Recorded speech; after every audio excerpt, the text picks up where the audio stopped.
รถที่ไทย เหยียบคักเลยเด้ออย่าเหยียบคักเลยลุลง เม็ดพอได้ โอ้โห เอาขึ้นมาได้ได้ ตัว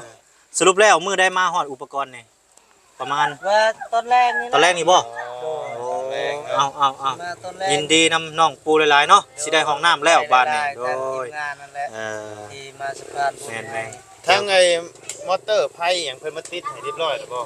ยังแต่คอมเตอร์ กงเตอร์อหยังหั้นนะมื้อนั้นเพิ่นมาแล่นแต่สายเนาะ โอ้ใช่ แต่ว่า แล้วก็ติด กงเตอร์ยังบ่ทันมาเนาะ โอ้ยังบ่ทันมาเนาะ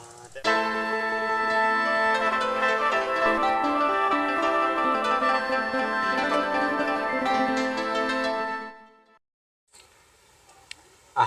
เนาะไปน้องเปิดภาพมามื้อนี้เราจากมาแต่เฮือนน้องน้ำเซเนาะก็สิมาแวะมาหาทางน้องปูนาเสียก่อนเนาะพี่น้อง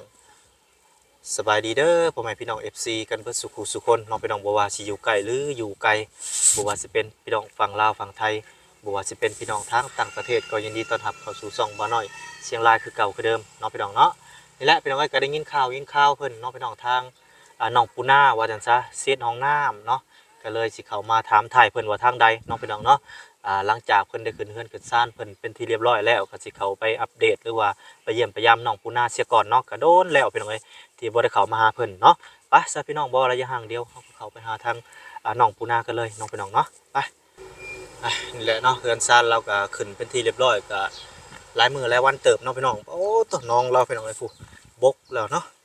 อ๋อตัวปลาจักสิไปใช้เบิดสู้ใช้เบิดเอาขึ้นเบิดแล้วบ่รู้ว่าจังไดเนาะโอ้น้องบัวก็ตัวเป็นดอกเป็นหมากแล้วพี่น้องเนาะบัดนี้ก็เปลี่ยนแปลงหลายเติบพี่น้องเข้ามาบัดนี้เนาะอ๋อตัวโอ้หมากละมุดก็สุกกันอยู่พี่น้องเอ้ยเนาะโอ้กินจะว่าจนแฮมคอพอแล้วหมากละมุดต้นนี่ก็ได้พี่น้องเอ้ยหวานบ่น้อยกินแล้วหมากหนึ่งเนาะเกือบบ่เบิดมันหวานเกินพี่น้องเอ้ยตัวเข้ามาหาทางอันพี่น้องเขาก่อนสบายดีเด้อตัวได้คือได้ยินข่าวว่าสร้างไม่เฮ็ดห้องน้ำไผสร้างเพิ่นมาแล้วบ่ลือจังได๋เพิ่นอยู่พุ่นบ่ ยังอยู่เฮือนลาว โอ้อยู่เฮือนลาว แต่มานะ สร้างอยู่บ้านนี่เลยบ่ เดิน โอ้โดยตัวผู้ทางอันแม่น้องปูนาแล้วก็สบายดีเด้อบ่สุขุสุคนสบายดีเฮ็ดได้คือนั่งกำอยู่บัดนี้พากันเฮ็ดหยังอยู่บัด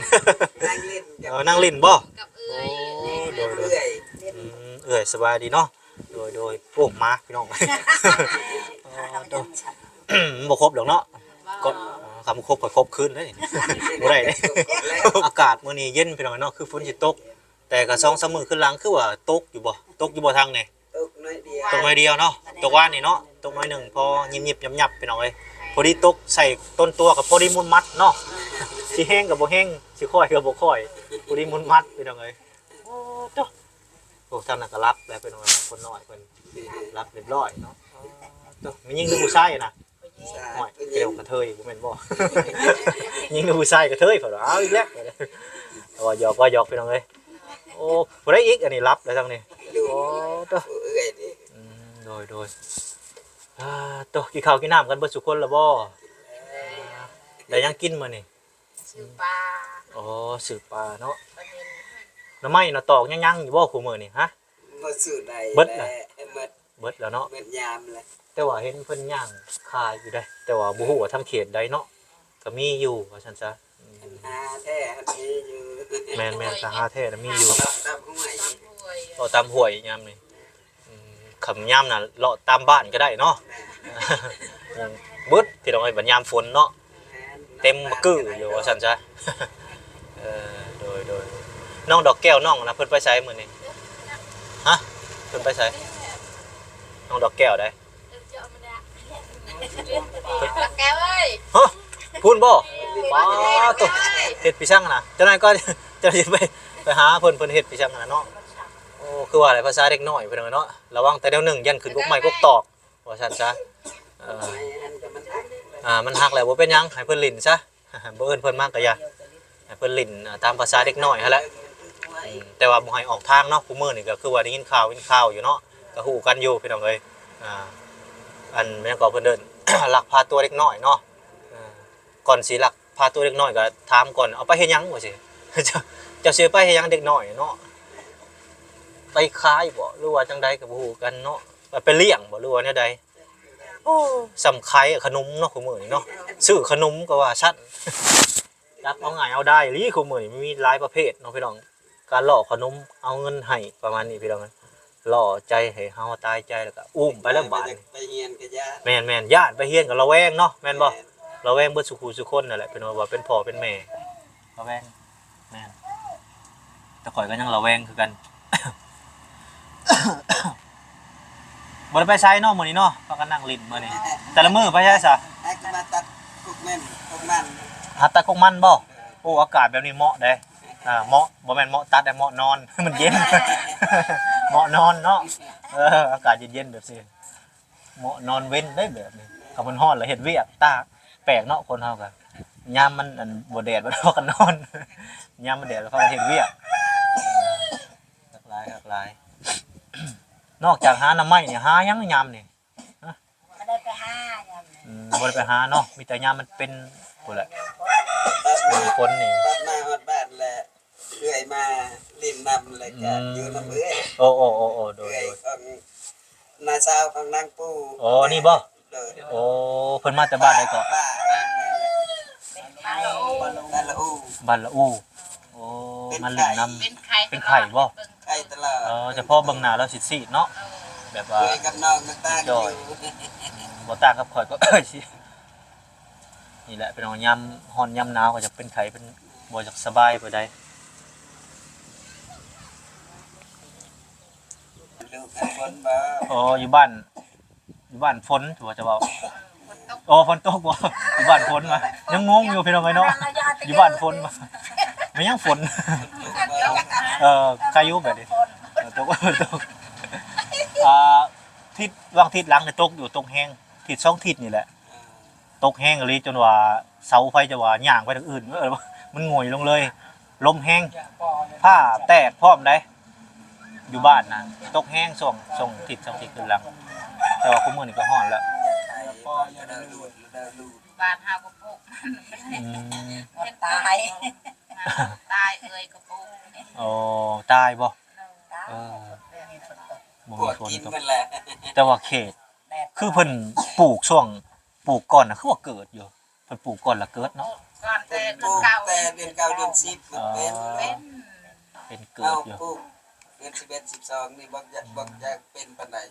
ปลูกเดือน11 12บ่อยากเป็นเนาะก็เดือน13เนี่ยหมากเฮายังเดือน13 นี่ว่าเดือน13บาท บอกไปแล้ว เดือน13บ่มีได้เดือน13เนาะพี่น้องมีแต่เดือน12กับเดือน1 ชีดานา หยอกกระลิ่นคือจังไดเดือน13ไปแล้วบัด เสียกับมันนี่ หัวใหญ่บ่ทางมีมัน สมควร อืมมีเบิดทุกคนบ่สวนมันเนี่ยมีเบิดทุกคนเลยบ่เจ้าก็มีบ่ มีละอะไร นี่ก็บ่หลายเนาะ มีดิน หลายๆบ่มีดิน แม่ปั่นให้ อ๋อพอได้แก้ไขไปวันเนาะซื้อข้าวซื้อน้ำซื้อกินว่าซั่นซะเฮ็ดข้าวเฮ็ดน้ำก็ยากแถวนี้เนาะแม่นบ่มันแบบว่ามันเป็นที่มันบ่เป็นดินเพียงเนาะเฮ็ดให้นาก็ยาก บ้านผู้บ้านโนน แม่นก็แม่นข่อยมาอยู่ย่านพระราชหินหัววัดพื้นอยู่ มันตึกผู้เด้บ่เคยแต่ดำนาในเพียงน่ะดำนาอยู่ภูก็ยากอีกแล้วโดยก็โอ้ทางไอ้สมพรเพิ่นมาแล้วเนาะพี่น้องเนาะสบายดีได้สบอนเด้อ สบายดี โอ้ เด้อ โตก็ได้ห้องน้ำเอาเฮ็ดแล้วบ่หรือยัง สร้างงานอุปกรณ์แล้ว กำลังสร้างอุปกรณ์บ่ โอ้ 7 ล้าน3แสน20,000 โอ้7ล้าน3 เดี๋ยวตามที่สร้างจุดดูบินนั่นแหละ โดยสบายดีบ่อะไรเนาะ สบายดีเด้อ เว้าหยังกันนี่ อัน มาเช็ดห้องน้ำ เช็ดน้องน้ำ น้ำบ่ โดย อ๋อ งบทางเบาลาวให้ชุดก้อนนั่นแหละ อืม เรือแต่ต่อไฟเองครับ อ๋อ เช็ดห้องน้ำ ไปพาไปเบิ่งเนี่ยมันเป็นจังไดห้องน้ำบ่เป็นหน้าขึ้นเรื่องลงลุ่มเป็นจังไดเนี่ยไป คานเข่าได้บ่ไรเอ้ยไปคานเข่า จะขุดอยู่นี่บ่บัดนี้ โดยเพียนแต่ก่อนนั้นมันมีน้ำยาง โอ้ น้ำพ่นมันนะ โอ้นี่พี่น้องเอ้ย บัดอยู่ในหันได้ซะบัดนี้ อ๋อ อยู่ในหันปากบ่ พระ โอ้ต้นน่ะเฮ็ดแล้วเนาะอันบ่แม่นขุดแล้ว ขุดแล้วใช้ท่อเรียบร้อย แบบสิเฮ็ดเอา เอ้า เอาชะโครกฟาดได้นี่ได้บ่ ส ช็ดแบบนี้เลยบ่ ตอนนี้คือว่าเฮามีท่อย่างใส่ชื่อ แม่นต้องเฮาฉันเฮาต่อนี่มันสิอยู่ทนกว่าไอ้กันเฮาไว้นี่อนาคตต่อไปเนาะ บ่ได้เลยอันนี้มาปัดปิดไว้ซื่อๆเนาะเนี่ยสิมาเฮ็ดอยู่พี่เนาะโอเค ถ้าน่าคิดว่าจะเฮ็ดนี่กันสมมุติว่าเฮ็ดนี่อยากแนะนำว่าให้ต่อท่อเอา สิเฮ็ดห้องน้ำ น้อย เด้ แม่น 2คูณ3ว่าสิเฮ็ด2ห้อง โอ้ สามเฮ็ดสองห้อง ใส่ดินเจ้าฮอดใส่นี่ นี่ค่ะ แม่ ค่าหัวนี่บ่ หรือว่า บ่แม่นบ่นี่ก็บ่ฮอดพูดอีกบ่ ค่ะนี่แหละ นี่อันนี้บ่ หัวนี่ ค่าหัว โอ้ค่าหัวนี่ อ๋อมัน อัน นี่ นี้ลงไปพุ่น ตัวนี้ละคอกหมูที่กาว อ๋อที่เป็นคอกหมู เลี้ยงหมูว่าเด็กน้อยไล่อนาไก่เขาแขกมาอยู่เรือนหลังนี้ โดย เขาโดดใส่อยู่คอกนี่ห โอ้ มูเต้นนั่นคลุย ปอ แอวมัน โดดใส่ ก็ได้ขายบัดนี้ บ่คา อ๋อ เฮ็ดพูดเอาเขาซอยเบิดบ้านนี่แหละ โตนเพิ่นเนาะ โดยของวัด อยู่ มันถือผ้าแล้ว โอ้ ทั้งหมดมัน10โตพุ่นลูกมันโอ้เสียดายนี่เฮ็ดแนวใดไอ้น้อง เป็นเนาะ งูกูโดย ตึกน้อยบ่โดดใส่หลัง โดยเล็กน้อย จะใช้จักท่อนี่ไอ้ 6 6ท่อบ่ โดย โอ้ดีเลยพี่น้อง เลือกได้ 3เมตร 3 เมตร โต โอ้คักๆ6ท่อนี่ หัวอย่า เพ กล ราะ ม ว่าท่อตัวนี้เขาจ่ายนี่ก็บ่มีเหล็กเด้อบ่เฮาจะเจาะหูบ่มีให้ เจ้า เจาะ เฮ็ดเองบ่นี่ เฮ็ดเอง อันที่สิเฮ็ดของน้ำสิเฮ็ดเองบ่ บ่จ้างเขาบ่เป็นบ่เป็นจักดีเลยเฮ็ดห้องน้ำมีแต่ตัวนี้แหละ มีแต่คุดอย่างเดียวเนาะ โดยมีแต่คุด อย่ามันยังว่ายังใครยังว่าเฮาเฮ็ดอันนี้เป็นยังสวยโอเคแล้ว นี่ก็บ้านในน้องซอยกัน โดย ไอ้ดอกไอ้น้องเพิ่นลายพี่น้อง ลา แม่นๆ น้อง ซอยกันขุดจังมื้อนี่ สองมือ สองมื้อ โดย เลิกได้ สามคน ดินนี่บัดดินแข็งเยี่ยมอันนี้ โดยทางยืนพร้อม นี่มันเป็นหมหินนี่พี่น้องเบิ่ง โด เนาะ ย โอ้แก่งนี่อยู่เห็นบ่ยำบ่เข้าดอกพี่น้องซั่นนี่ เดี๋ยวว่าสิย่ำเลย ยำบ่เข้า ขุดนี่ก็ยากแหละ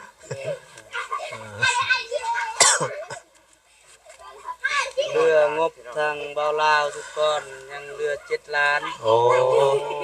ยังเดือตอนนี้7 ล้านบ่ โด ตอน ย7 ล้านละอายสิเอาเงินอายอีก3 แสนนะ โดย ก็ยังบ่พอวงกบบอนอันนั้นวงหนึงแล้วก็สังกะสีมุงหลังคาและ อ๋อโดยแต่ว่าเครื่องนี่ยังพวกอุปกรณ์นี่เจ้าช่างมาแล้วบ่ไอ้ สร้างแล้ว ครบบ่ ยังเขาธนมาชื่อ ครบเลยมันบ่ โดย โอเค ทางสร้างเพิ่นเว้าเขาเพียนบินว่าซำนั้นแหละ ช่างที่เฮ็ดเฮือนนี่บ่เพิ่นสิมา บ่ เฮ็ด สร้างอยู่บ้านนี้อีกเพราะว่าสร้างผู้เฮ็ดเฮือนนี่เราคาเวียกอยู่เฮือนน้องน้ำนั่นแหละ โดยแม่น นั่นขอบลาวว่าเฮ็ดแนวใดอายก็ฟาวลีว่าได้แล้วว่าบ่เป็นหยังนัก โดย แบบว่าไว้เงินก็จังน้อย สิเบิด โดย แม่น ด นะ อกก็ดองตลอด โดย ยามสิ แม่นพี่น้อง ต้องได้จัดการเร็วๆเนาะ เดี๋ยวเบิ่งยามใดก็ยังเห็นอยู่เนาะ โดย อยากซื้อเลยพี่น้องเอ้ย แม่น สำหรับตัวข่อยเนาะ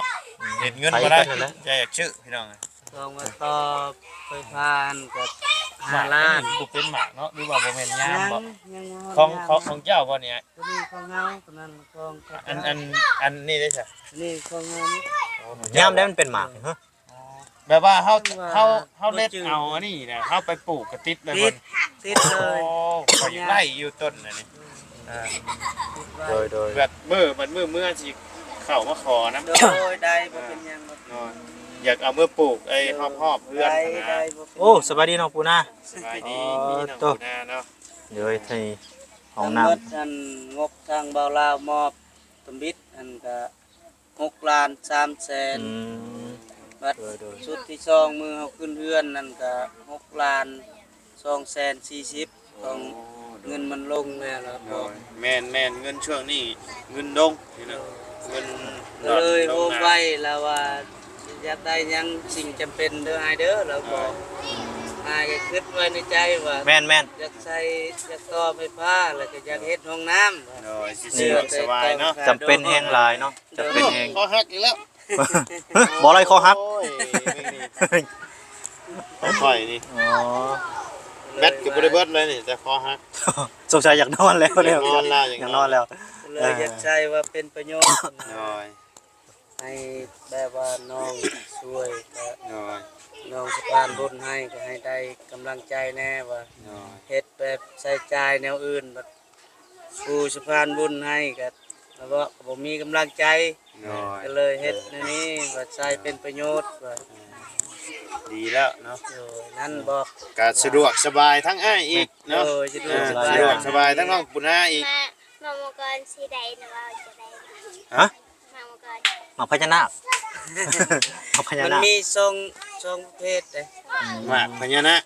ประเพศนี้อันข้าวชื่อ โอ้ ข่าวบ่ โดยประเพศนี้แบบสี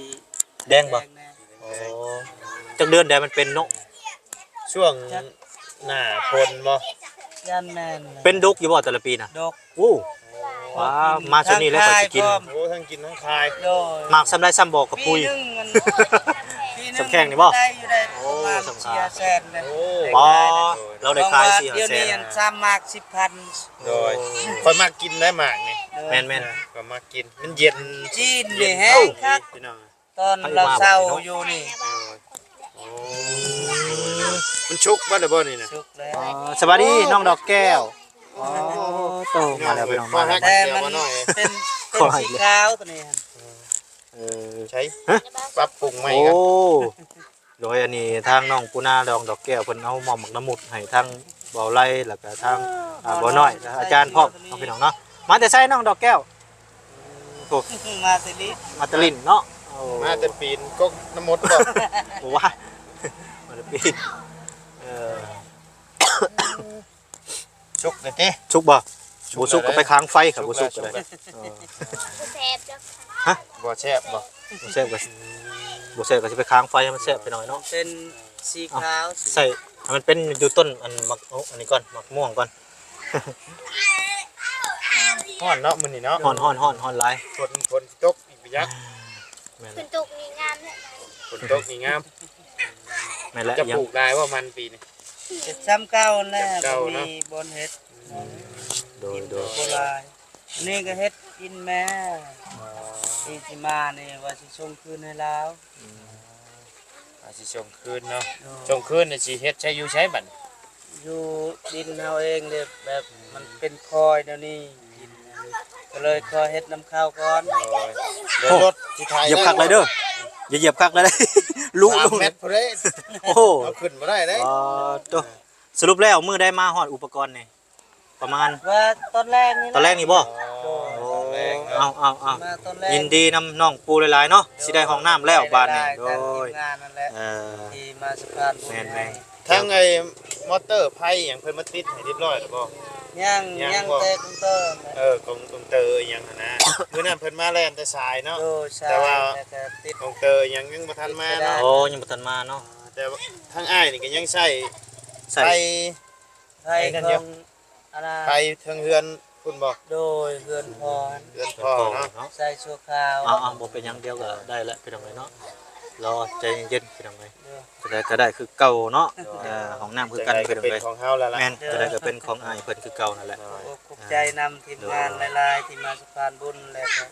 ทางผู้ใหญ่ใจดีนั่นแหละที่ โด มาย โดย อุดหนุนน้องผู้ใจหลาย โด ๆ ย เด้อ โดยขอบใจเนาะเอาสั่นกะมื้อหน้ามื้อหน้าสิมาอัปเดตใหม่มาเยี่ยมมายามใหม่เด้อทางข่อยก็สิกลับก่อนบัดนี้เด้อสวัสดีเด้อน้องปูเด้อโดยสบายดีพี่น้อง